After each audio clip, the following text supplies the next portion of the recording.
People are very unsatisfied because of the living standards. Of course, their salaries, their wages are a bit higher than in other regions in the country.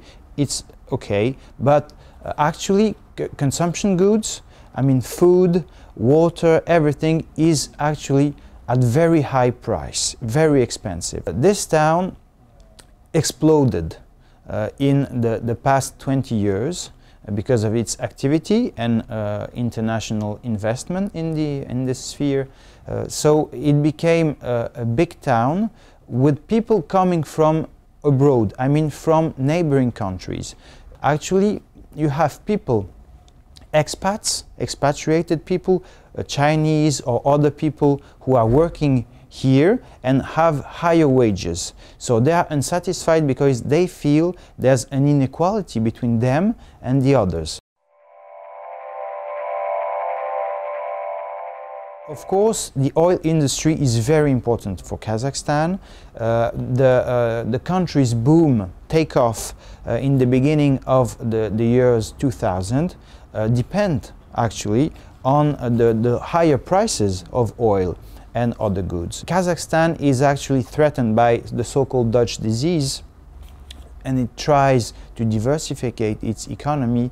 But anyway, for the moment, it really relies on the experts.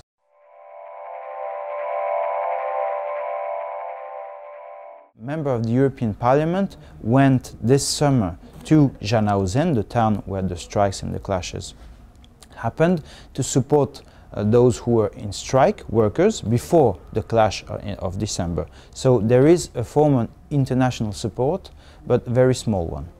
As the opposition is in exile in Kazakhstan, in London, Switzerland or other countries, actually some of the oppositioners supported via the media, internet media they own, supported the workers. So there's no Western support, but there is some sort of support from some people who are outside of the country. This is for sure.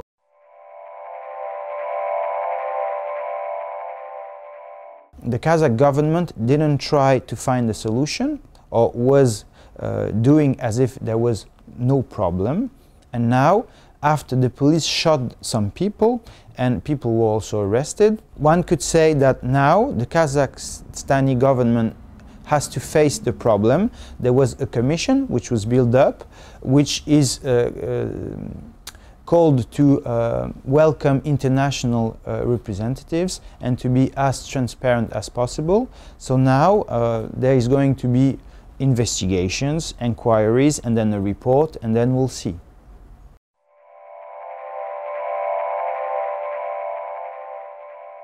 Actually, there was a media struggle between the official news, let's say, internet sites of the government, the official internet agency, news agency, and some of the newspapers.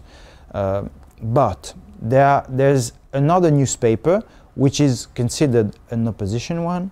So it's the newspaper called Respublika, which is very active in the country, published, we don't exactly know how and where, but anyway, even officials working in the administration rely on the financial and economic pages of the newspaper, which is considered the best in the whole country. There is on YouTube a very interesting channel which is called K+, Kazakhstani Plus, which is sponsored by some of the immigrants I already referred to, and it's very active.